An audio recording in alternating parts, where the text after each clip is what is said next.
When I look at Trudeau, there's a couple of things that I see. I see someone who hasn't grown up. I mean, one of the most appalling things about the budget, as far as I was concerned, is that it provides ample evidence, if such was not sufficiently provided already, that Trudeau is exactly what you would be afraid of if you were afraid of him. He doesn't have an answer to a problem that isn't overwhelmingly predictable ideologically. It's like you don't even need him. You just have to run the ideology. It has the answers. What's the big problem? Equity between men and women. It's like, sorry, that's not the big problem. That's not even, you're not even scratching the surface of the problem with that approach. And your solutions, it's like you can learn those solutions your first week in women's studies. They're not solutions.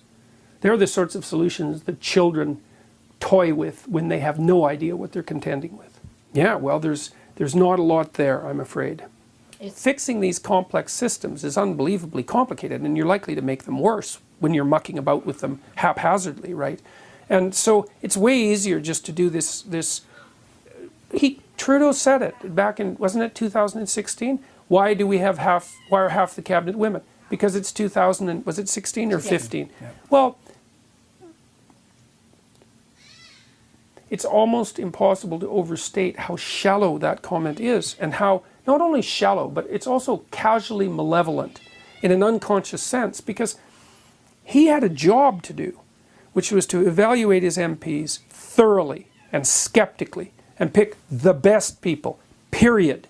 But that isn't what he did. He said, oh, well, it's 2016, so I'll appoint half women. It's like, well, everybody gave him a pass on that, and so here we are. Now we have a budget that's equity focused.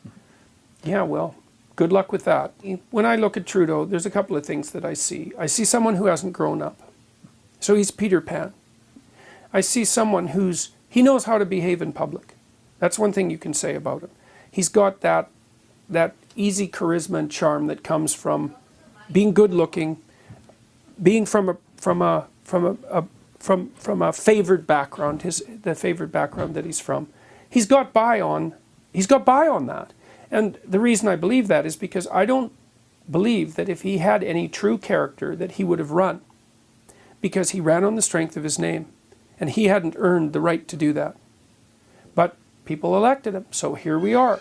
And this is what we get. I mean, he pulled out the ideological card when he formulated the cabinet, and Canadians all went, oh, isn't that cute? It's like, no, it's not cute. It's not acceptable. And now we're paying the price for it.